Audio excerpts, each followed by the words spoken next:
From Nevada Public Radio, I'm Dave Becker. This is State of Nevada. Thanks for joining us today. We take great pains to protect ourselves in Nevada's extreme summer heat every year, but do we remember to do the same for our pets? The veterinary care and information website total.vet reported that from 2018 through 2022, more than 250 animals in the state died of heat-related causes. That report ranked Nevada ninth highest among all U.S. states by total number of pet deaths. For this one-hour Wednesday edition of State of Nevada, we're joined by a veterinarian, a pet trainer, and a shelter director, and they will take questions from you as pet companions, as members of the family with four legs. What should you be doing differently in 100-degree weather plus to keep your pets and other members of your family safe and happy? You can join us with your comment or question at 702-258-3552. That's 702-258-3552. You can also email us at son@knpr.org. And you're always welcome to comment on our Facebook and Instagram pages at Nevada Public Radio. We'll start with Dr. Shadi Ireifej. There, got it, right?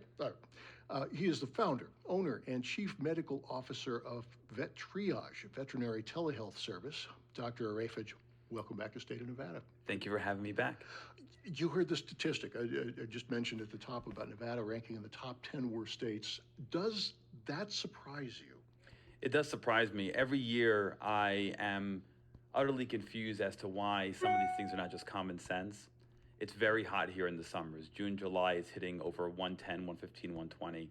And to think that the logic doesn't apply to your animals when it comes to the amount of heat in your car, to me, is confusing.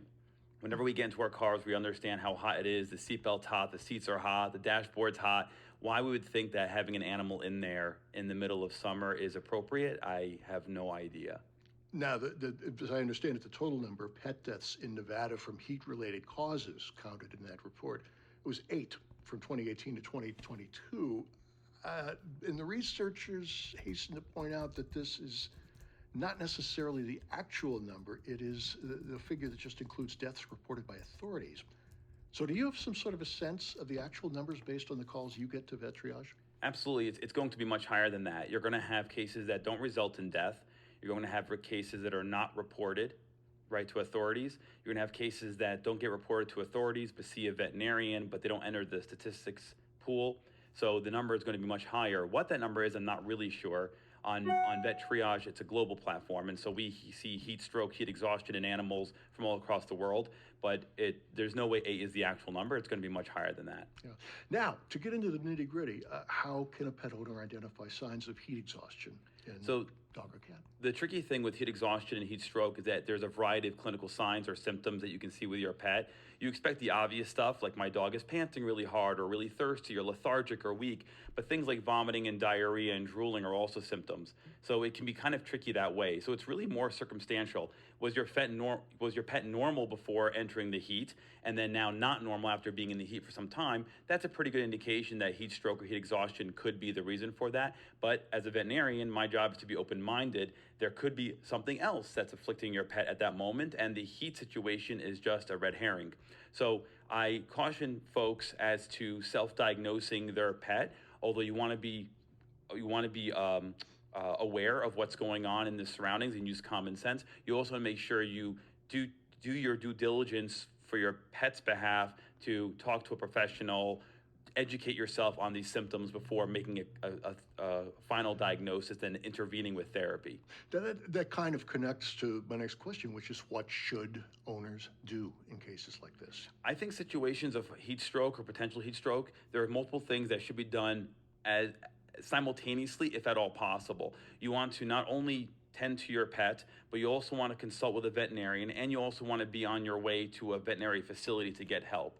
And so those three things have to happen kind of simultaneously. So not to toot my own horn with VetTriage, but you can access a veterinarian on live video or over the phone instantaneously. As long as you have a cellular device, you can contact a veterinarian and talk to them while you're tending to your pet, while you're getting in the car and heading towards a facility. All that can happen at the same time.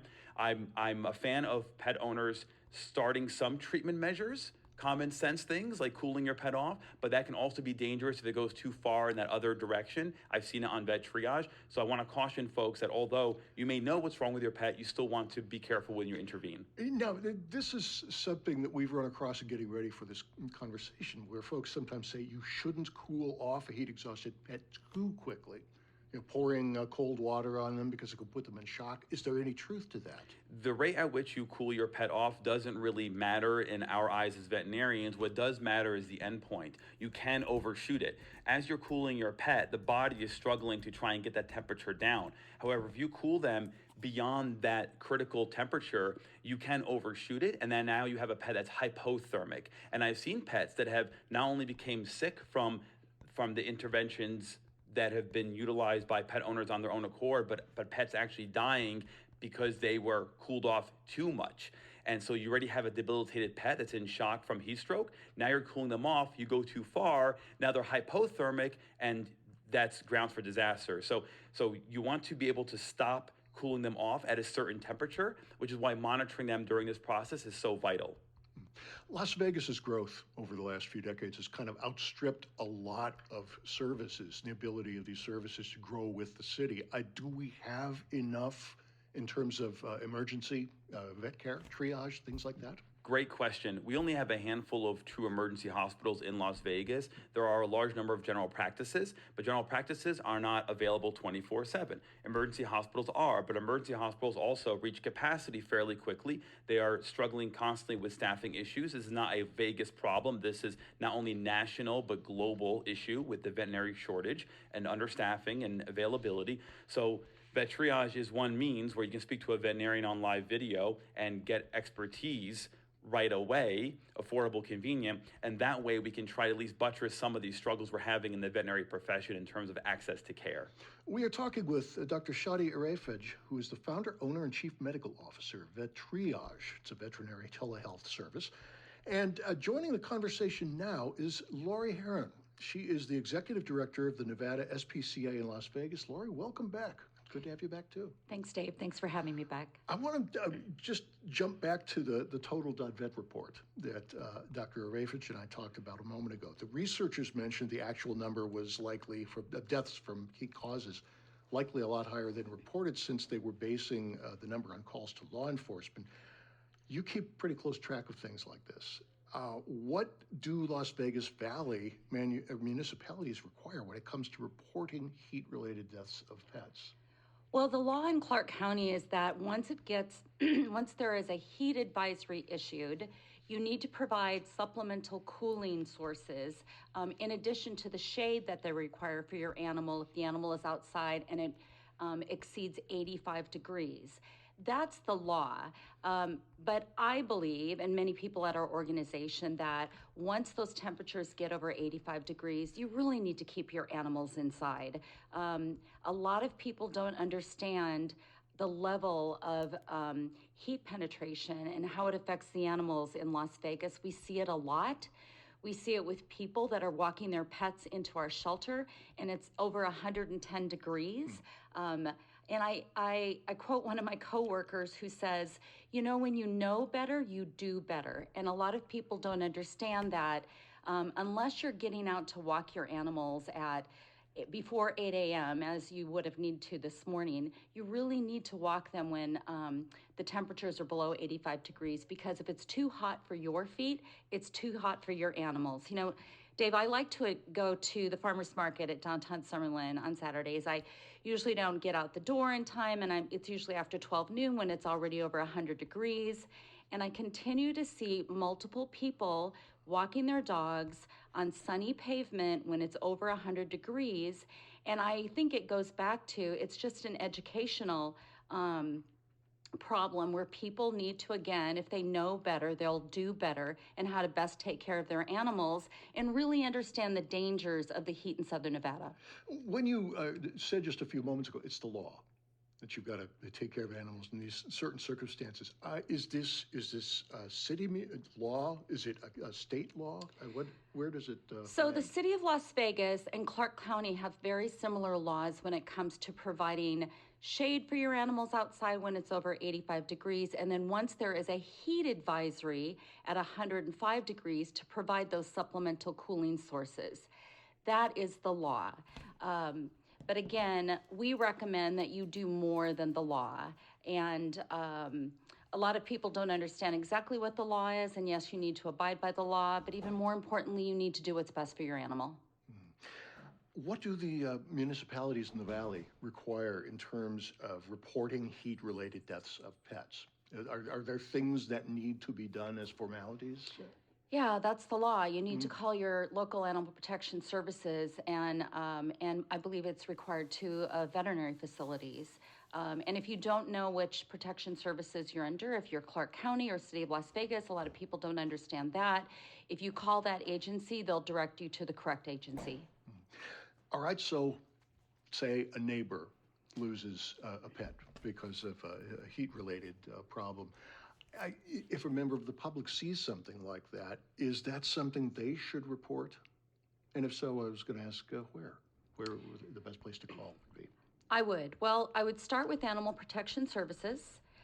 If it is a criminal matter, they will in turn turn it over to law enforcement. You know, last month, our governor signed REBA's law, which a lot of people listening this morning are going to be familiar with. It you know, unfortunately, because of what happened to an English bulldog that was trapped in a plastic tote last summer in the heat and passed away, it became a very widely publicized topic. The law essentially increases the animal cruelty punishment statewide from 4 to 6 years. But it does another thing, Dave, that I want to bring up when we were talking about, I think Dr. Ireifej mentioned hot cars earlier, that it protects citizens from criminal, it provides them criminal immunity and avoids civil liability for them to assist animals, dogs, left unattended in cars. And that's an important part that people need to understand. There is some justification for when you think, gee, somebody should crack a window open or break into the window to get that. Yes. Now, there are some conditions. You need to contact law enforcement. You need to start with Animal Protection Services. Then and they will, and then you need to call 911 and let them know that you've contacted Animal Protection Services. You need to stay with the animal. And then you work with 911 to determine the most reasonable means. And if the animal is in a life-threatening situation, a lot of people are wondering, like, how far do I take this? And that's where you work with law enforcement, 911, and determine if you need to figure out how to get the animal out of the car. The city of Las Vegas, as you mentioned, has got an ordinance forbidding animal owners from exposing animals to excessive heat. Are there similar laws in other municipalities in the valley? Places like Henderson, North Las Vegas, et cetera? I think Henderson, North Las Vegas, unincorporated Clark County, City of Las Vegas, all have similar laws. And the beauty of REBA's law is those are statewide enforcement, both the punishment and now the ability for citizens to remove animals in hot cars that are in life-threatening situations. And those citizens now are protected provided criminal immunity and protected from any kind of civil liability. I should note, by the way, that we will be talking a little bit further later in the hour about REBA's law, because that's, as you noted, that has gotten a lot of attention in the last few weeks or so. What are punishments, if any, for pet owners caught breaking these laws? Well, by REBA's law, animal cruelty, the potential jail time has been extended from 4 to 6 years. I think that's important. There are a lot of people, unfortunately, in jurisdictions that think animals should not be treated, punishment for animal cruelty should not be treated as harshly. But fortunately, there's a lot of people whose voices were heard, and our legislature passed that law, and our governor signed it, that our animals do need to be treated more seriously, and people that are cruel to them need to spend time in jail, up to 6 years. Now, again, I guess to maybe reemphasize, when a listener sees someone breaking the law or at least endangering pets like this, what's the best thing to do, short of, let's say, breaking a car window to try to get a pet out of the heat or something like that? What else can we do? I would report it. I would call Animal Protection Services. Again, I would start with Clark County Animal Protection Services. If the address of the animal is not in their jurisdiction, they will refer you to the appropriate agency. And then at that point, I mean, our Animal Protection Services do a great job, but there are not a lot of them. And if they have a busy day, they will refer you to law enforcement. And at that point, you call 911 and you tell them that you've already talked to Animal Protection Services. But I think it's a responsibility of citizens to support our community enforcement and make those calls. And if we have somebody that's not going to be responsible and compassionate enough to report cruelty or worse yet, the death of their own animal, then yeah, you need to do it. We should know, too, that there is a number for Animal Protection Services in Clark County. It is 702-455-7710. That's 702-455-7710. We'll repeat the number a little bit later in the hour, and we'll have it on our website as well, knpr.org. Now, I guess, Laura Heron, based on what you have seen, are local governments in southern Nevada and maybe beyond doing enough to protect pets from extreme heat exposure? Yes, Clark County just recently went through some changes to their animal protection codes. The ordinances went into effect in February. I think that we have a lot of county commissioners and city councilmen and councilwomen that are very concerned about these issues and are making the changes and supporting it. We have a lot of caring people in this community whose voices have been heard loud and clear, and I do believe that our jurisdictions are responding to it.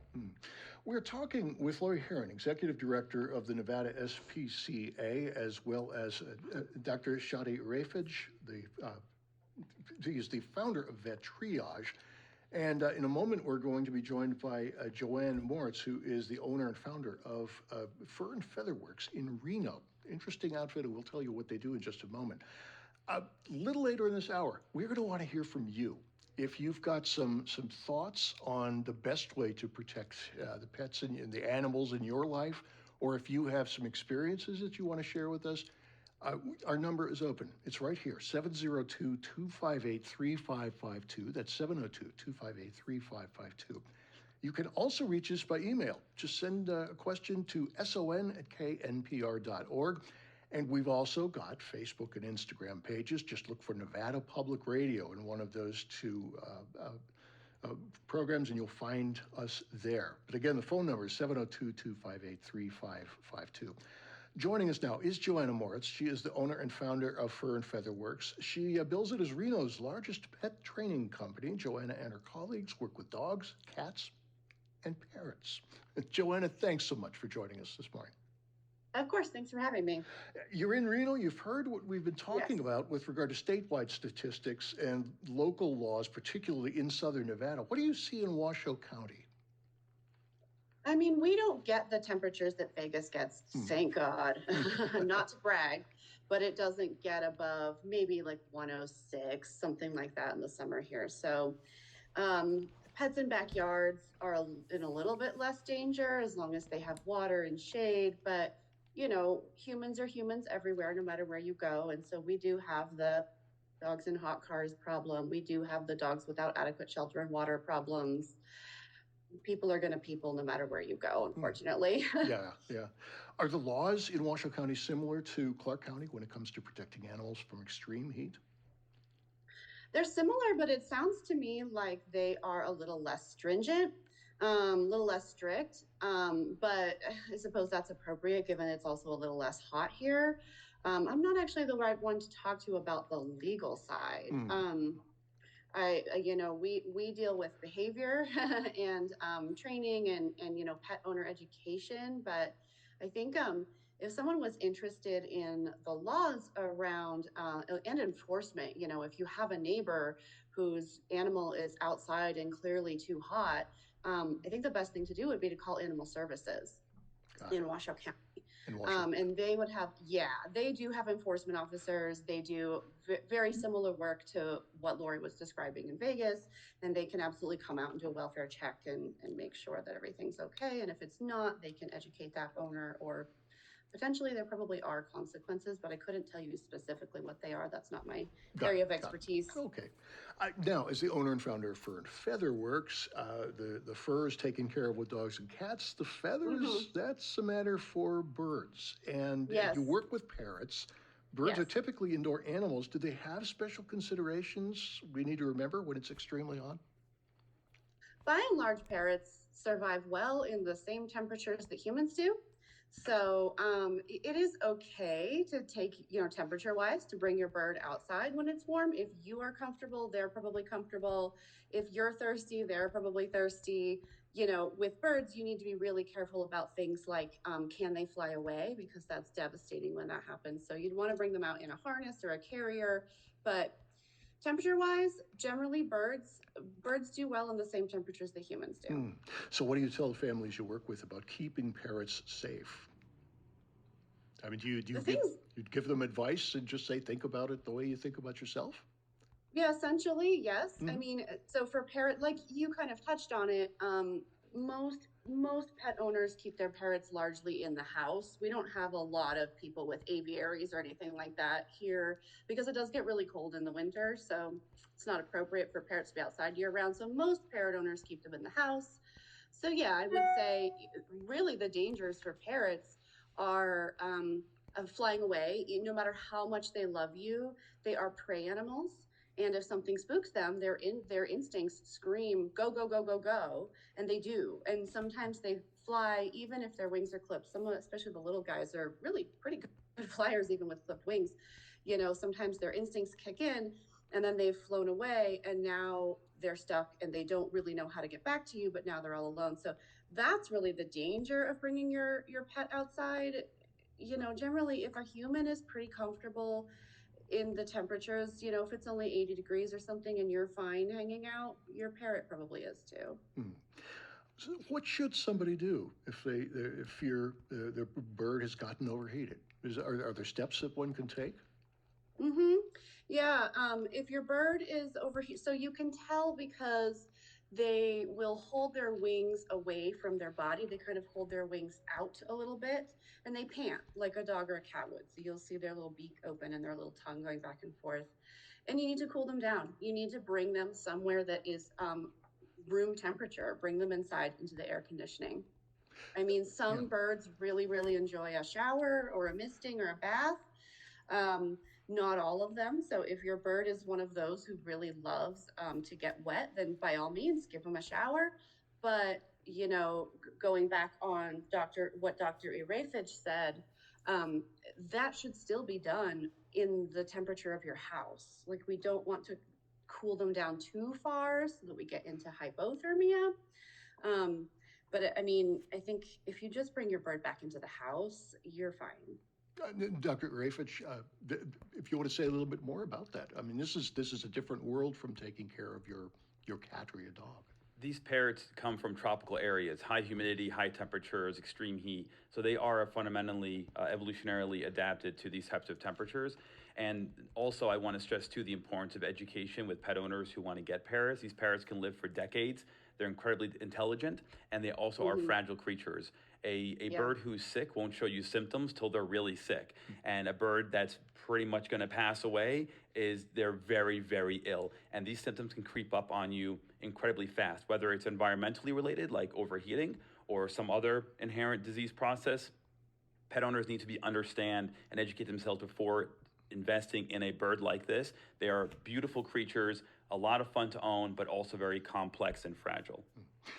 Lori here, and I wanted to talk about hot cars, and by that I don't mean like souped up cars ready to drive very fast.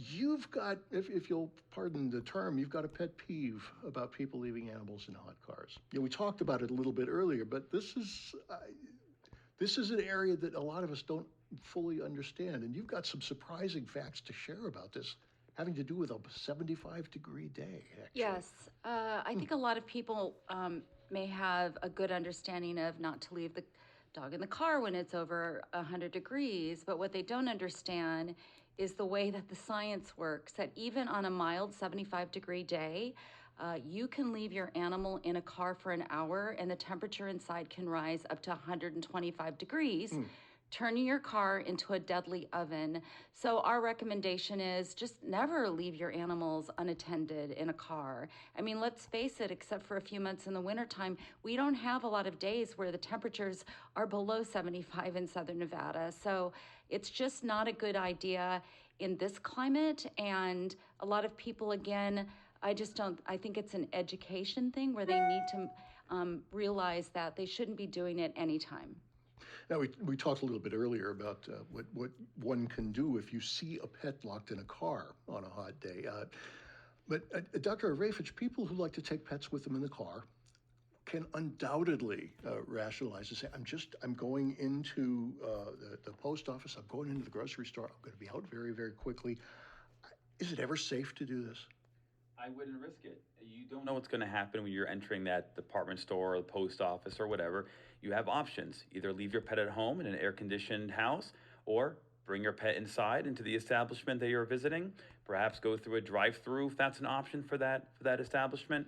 Use your common sense. Maybe bring a friend and have your friend hang out with your dog outside in the shade with plenty of water while you're going into the post office and doing your thing. There are plenty of options where you don't have to be backed into a scenario where you're forced to have your dog in the car in the heat. If you're finding yourself in that scenario, and we know that scenario is a matter of life and death, then go home and figure it out and go back to that store later on. Joanna Moritz, on the subject of safety, my producer swears she once had a boxer she could walk to the bodega near her house, could leave out front with instructions, do not go anywhere.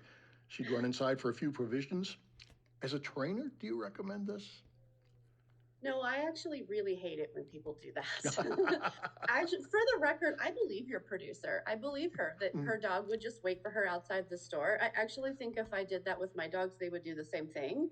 That's not the issue here. Yeah. The issue here is what's happening to your dog when you're not supervising them. And I don't mean that the world is full of bad people who are going to torment your dog, but also people don't always know how to be respectful and kind to animals. Not everyone comes from a culture where dogs are family members, firstly. And secondly, people do steal dogs. There are certain breeds of dogs that are worth a lot of money, and people do steal them.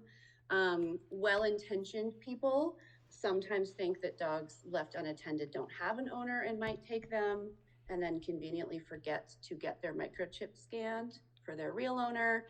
And the other thing that can happen is I always worry about kids. Kids don't always know the right way to approach a strange dog. And even if your dog is the friendliest dog in the world, if your dog is tied up to something and a strange kid approaches them, kids have this tendency to kind of extend their hand and then jerk it back, extend their hand and jerk it back. And that really fast movement can trigger dogs into making choices that are kind of stupid, like jumping on them or mouthing them. And it's not a situation that I love to put a dog in, because ultimately if something happens, your dog's going to be the one that's blamed, not the child. And I don't know, I just really don't like it when people do that. So as a trainer, maybe I'm jaded and I've heard too much. I'm a little I've heard too many bad stories, because that is my bread and butter, is I come in when the bad stories happen. But yeah, it's not my favorite thing, and I wouldn't do it to my dogs. Our number is 702-258-3552, 702-258-3552. Lee in Las Vegas joins us now. Lee, hello. Thanks for calling State of Nevada. Hi. I am so concerned about backyard chickens, with the bird flu crisis and the price of eggs. A lot of families have gone out. You can rent chickens these days. And of course, they're very cheap to buy at your local tractor store, and people are, they're having them in their backyard. So anyway, keeping them cool. Chickens cool through their feet. So if you hose down the ground that they're on, If you put very low trays of water, especially put some ice in the water, frozen treats, you can just take a whole frozen corn, like a whole bag of frozen corn, and give that to them. You can gut a watermelon, like your watermelon rinds. You can put frozen treats inside that watermelon, and it'll last all day. Misters.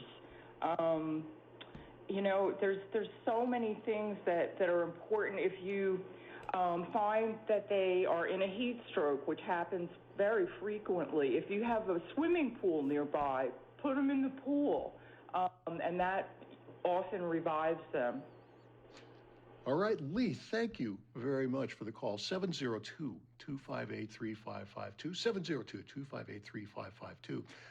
Shadi Ireifej, okay, now I've learned something that I didn't know at the start of the program, which was, yes, dogs keep cool through their tongue, chickens keep cool through feet. I will tell you that my medical knowledge with poultry is fairly superficial. So that may or may not be true. I don't know. But everything else she said is absolutely applicable. Backyard poultries have been very common since COVID. It was a very popular pandemic pet to acquire. It was fun to build their enclosures, and they're cute and they're fun. And but the same common sense plays a role here with them. Give them options outside. Have areas that are shaded. Have plenty of water. Fans, misters, things like that. Be aware of your chickens. Watch them. See what their behavior is like on a normal day, and use your common sense. If you think it's difficult to find a dog or cat veterinarian on an emergency basis, good luck finding a poultry veterinarian. We have them on VetTriage, but that's a different scenario than in person. So if your chicken gets in trouble with heat stroke or any other condition, you're going to be hard pressed to find a veterinarian in person. So the best prevention, or the best point of view to take on this is preventative measures. Now, a related note, talking about heat and hydration, pets need access to water at all times, cool water, particularly during hot summer months. Joanna Moritz, is there anything that you can do to coax a dog or cat to drink more if you're worried that they're getting dehydrated? Yes. So there are some animals that are just bad drinkers, or they're what we call closet drinkers. Well, they'll drink in private and you never see them actually drink. Cats are notorious for this. You also can entice them to drink. So for example, give your dog an ice cube to play with. They'll find it intriguing and they're accidentally drinking water. Add water to your dog or cat's regular food. If you're feeding them kibble or canned diet, add water to it, and that way they increase their hydration. There are fun water devices, like for cats, for example, those waterfalls, those fountains. Cats like playing with water. They're curious about it. Dogs, same thing. If you have some running water, they love drinking out of the sink and the toilet bowl, and so give them a toy that entices them to drink further.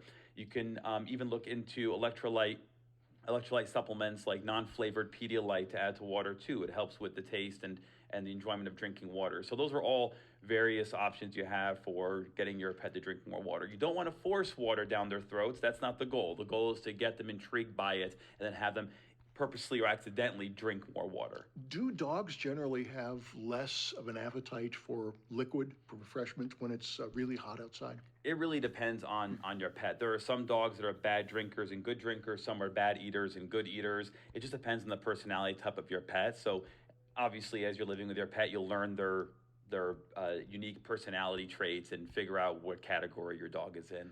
Joanna Moritz, is it possible to train your pet to like water a little bit more, or to like to stay hydrated? Yeah, I think it probably would be. Mm-hmm. I think that, I mean, again, we don't want to force them to drink more water than is necessary. But yeah, I think you could absolutely make it a game of, like one of my dog's favorite games in the summer is I have a little kiddie pool and I set it up in the backyard and fill it with fresh water. And then I get treats that float. So little cookies or little like freeze-dried raw type treats, or I mean, really even some kibble floats. And I call it bobbing for cookies. And I toss it in the water and they wade and they grab the treats out of the water. And they're drinking lots of water incidentally that way, because they're grabbing the treats and with the mouthful of, treat, they get a mouthful of water. So you could play games like that. It's also possible to teach your dog to like water and even like swimming. Um, we can do this with a human and treats and maybe a clicker, but actually, in my experience, the fastest way to teach a dog to like to swim is to take them somewhere where they can swim with one of their dog friends who likes to swim. They're social animals and they copy what their friends do. And if you have a friend who has a Labrador or a Golden who loves water, maybe your dog could go on a play date with that dog to a lake or a dog friendly pool and learn to swim that way. That's honestly the fastest way. It needs to be supervised by a human because, believe it or not all dogs actually know how to swim instinctually, and not all of them float very well. Some of them are not very buoyant. So we need to have humans there to supervise. It's like watching kids in a pool, right? If somebody looks like they're struggling, you're going to help them. But yeah, I have found that honestly, if your dog has some dog friends who like to swim, that's the fastest way to teach them to swim. Got it. The peer group, in other words. Yep. Peer pressure works on dogs too. Works on dogs. Excellent. Our number is 702-258-0505. 702-258, oh, I'm sorry, 258-3552. Wrong number. 702-258-3552 gets you right into the State of Nevada studio. You can also email us, son@knpr.org. Now, having heard all of this, Joanna Moritz, I've got to ask Lori Heron about pets and summer and safety. And Lori Heron, you've said that some 5,000 pets drown in swimming pools annually. I take it this is is it a national number? Yes, that's a national number, but of course we see it a lot in Las Vegas because of the number of swimming pools that there are in the community. Okay, so if some dogs don't swim just naturally or are a little bit more likely to sink than to float, how can pet owners prevent drowning in situations like that? So Dave, again, I think it gets back to education that while many people are going to take those preventions to protect their children from a swimming pool, they don't have an understanding that you need to protect a lot of your pets as well. So for their children, for example, they may have pool fencing or a pool alarm, or they'll never let them in the pool unattended, but they need to do the same things for their pets. Sadly, I've had some personal friends that have lost their small dogs in pools. It can happen very, very quickly. They don't need to be underwater very long before it can be lethal. And again, it gets back to education that you've got to watch your dogs and take the precautions so they don't fall in the pool and drown. So, Dr. Shadi Ireifej, what should someone do if she or he finds a dog or cat struggling or, heaven forbid, drowning in a pool?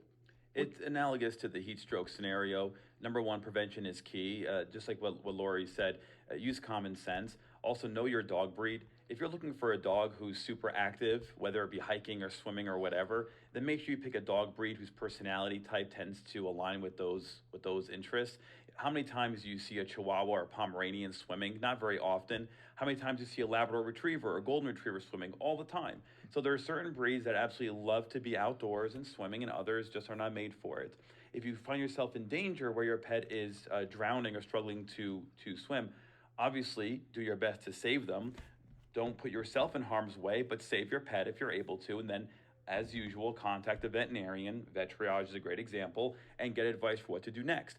Just like a dog who gets hit by a car or jumps off a balcony, there's a variety of different injury severities. Some dogs who get in trouble in the pool are mildly affected, others were near death. And that broad spectrum of clinical conditions, you need a veterinarian to decipher that to help you out the most, but use your common sense. Should it come to that, is it possible to give mouth-to-mouth resuscitation? We actually call it mouth-to-snout. Mouth-to-snout. It's a valid CPR measure that you can use when you do not have access to veterinary care. Obviously, in a veterinary scenario, we're going to be intubating the pet with an endotracheal tube, attach them to a ambu bag or even a mechanical ventilator, and chest compressions, all that stuff that you see on ER shows or whatever. But there is such thing as CPR at home. We've had pet owners call my telehealth platform after providing CPR with their pet and discussing what to do next with our veterinarian. So it is a viable option. Not ideal, of course, but time is of the essence, and you want to do what you can do. Sure. It's 702-258-3552. 702-258-3552 is our number. You can also write to us, son@knpr.org. We're joined now by Michelle, who's joining us from Pahrump. Michelle, thanks for calling and welcome to State of Nevada. Hi. Hi. I was calling about the containers for pets outside. I have chickens. I've been keeping them for years. And instead of, if you make sure that you're not using metal or plastic, if you use a glass or ceramic container and it's in the shade, not with sun right on it, it'll stay cool. It's surprising how cool the water will stay in there. And I use a 9x12 glass baking pan for my chickens to be able to stand in. And the water stays a lot cooler because it's ceramic and it's not metal or plastic. And so that's my tip. All right, Michelle, thank you very much for calling. 702-258-3552. 702-258-3552. Let's go to Alicia in Henderson. Alicia, thanks for calling. Welcome. Hi. I have a question about paw wax. The wax that you can put, like Musher's Secret, that you can put on your dog's paws to help protect from the hot pavement. And I'm just curious what your experience is with it, application, and stuff like that. I have to, Paw wax. Alicia, I have to confess, I've never heard of paw wax. Oh, Joanna, I'm so sorry. But it makes perfect sense that something like that would exist. Dr. Ireifej? I'm not familiar with that either, but I'm a fan of it as long as you're not seeing any side effects or downfalls to that. The reason why I try to push for like dog booties, for example, for people who are walking their dogs in the hot pavement, is that dog booties will obviously protect your dog's feet and they can be easily removed. There's no real complication with that. There may be some training in terms of getting your dog used to having things on their feet, and you can do that training off season when it's cooler outside or whatever you want to do with your pet in that regard. But I like dog booties when it comes to that. Also, again, when you do walk outside, be aware of how hot the concrete gets. Maybe try and find grassy areas to walk in instead of concrete during the summer months. But if that product works for you and there's no foreseeable complications, I'm fine with it. There are, I'm sure, other options beyond what you mentioned and dog booties that people can do as well. Joanna Moritz, is this something that you're familiar with, paw wax? Yeah, I know the product she's talking about. I do a lot of training outside year round, and here in Reno, it gets very cold in the winter, and I actually use Musher's Secret on my own hands because even though it's a dog product, it's sort of a waxy, lotiony salve, and it prevents them from getting chapped in the wind. So I would say no, that is not protection from hot pavement. So like I said, it's kind of like if you had a big tub of chapstick and you put like chapstick on your dog's feet, that's the sort of texture it is. And it's probably great for cracked and dry paws because it kind of repels moisture. It's good at protecting your dog's feet from like the salt water and the salt on the pavements in the winter, or like slush and stuff in the winter. But I mean, roll some chapstick on your hand and then put it on your driveway in 120 degrees heat and let me know if it burns or not. Like, of course, it's going to burn anyway. Of course. No, if you need to take your dog out and they need to walk across hot pavement, yeah, I'm with Dr. Ireifej on this. Boots or carry them. Yeah. Dr. Ireifej? Also be aware of that dogs do like to lick things that are on their body that they want to remove. So if you're putting stuff like this on the paws of dogs' feet, keep in mind they probably will investigate it later by licking it, and it may not be in front of you, maybe the second you walk out of that room or whatever. So be aware that if you put something on your dog's feet like that, or any other ointment or salve or whatever, dogs are going to lick it the second they can. And so either thoroughly wash your dog's paws off or whatever part of the body this ointment's on, or buy one of those Elizabethan collars, those e-collars, the lampshades, so you prevent licking until that substance is off their body. But this is a common issue that we see a lot, whether it has to do with putting something like that on your dog's paws or your dog's surgical incision or whatever. Just make sure that you're aware that dogs are going to lick their bodies to clean it off, and it may cause problems with ingestion of products like that. Now, Joanna Moritz, on the switching a little bit to the subject of water and lakes and such, a lot of dog owners like to get outdoors for exercise. In certain areas during the summer, the risk of encountering snakes and other wildlife increases. What do you teach your clients about keeping dogs and pets generally safe from these encounters? I think the first and most important thing that we teach is there are two options for exercising your dog out in nature. One, you keep them on a leash, or two, you have a really, really good recall. And recall is the trainerly term for coming when called. And what I mean by really, really good is you need to be able to call your dog off of other people, other dogs, and wildlife. And if you can't, they need to be on a leash or a line. And that is for their safety, as well as just the enjoyment of everyone around you. Not every dog is friendly. Not every human likes dogs. And it is unkind to let your dog run up to those dogs and people. And I mean, as far as wildlife goes, I think rattlesnakes are the thing that most of our pet owners are most worried about. So there is snake aversion training that you can do. I actually don't think every dog needs it. I think humans are, by and large, a lot more afraid of rattlesnakes than the actual threat that rattlesnakes pose. Not every dog has a real high prey drive. You know, there are dogs who hear a rustle in the bushes or see a lizard and they pounce on it. And those are dogs who probably will also see a snake and pounce on it and get bit. There are also dogs who, you know, my two dogs, you know, lizards can kind of run across their feet and they watch them go. They don't do anything. Yeah. And so, you know, I actually don't worry about them with snakes too much. We've encountered snakes. It just happened a couple weeks ago. We came across a big fat bull snake while hiking, and they all completely ignored it. And the snake was very scared and hissed at us and then slithered away. But, you know, if your dog is the predatory type who, you know, sees a rustle in the bushes and goes, "Pam," wants to pounce on it, you might want to look into rattlesnake aversion training. It is done with a shock collar. It is a little hard to watch because in order for it to be a very lasting lesson about snakes, it needs to hurt. It needs to scare the dog. But it's usually done by a professional. It's done in a safe environment, and it does work. The only behavioral side effects we tend to see in our area, I can't speak to the trainers in Vegas, but here in Reno, we see a couple of behavioral side effects from rattlesnake training. We see dogs who are a little bit wary of like garden hoses and maybe the stethoscope at the vet's office, things that look kind of snake-like, they will start to be really cautious of and a little afraid of. And honestly, if you have a dog who is likely to try to grab a snake as soon as they see it, being a little bit afraid of snake-like objects, I think that's a fair side effect to trade for. But again, I don't think every dog actually needs it. I think sometimes people do that type of training, or they spend their summers really worrying about snakes. And by and large, rattlesnakes are not aggressive creatures. If they can avoid you, they will. They don't want to bite you. So if you have a good recall on your dog, you are paying attention to them and where they are, or they're on leash. You know, I spend a lot of time out in nature with my dogs and other people's dogs, and it's honestly not really it's not as big of a problem as people are afraid it is. Not as big of a problem. That's a pleasant surprise to hear.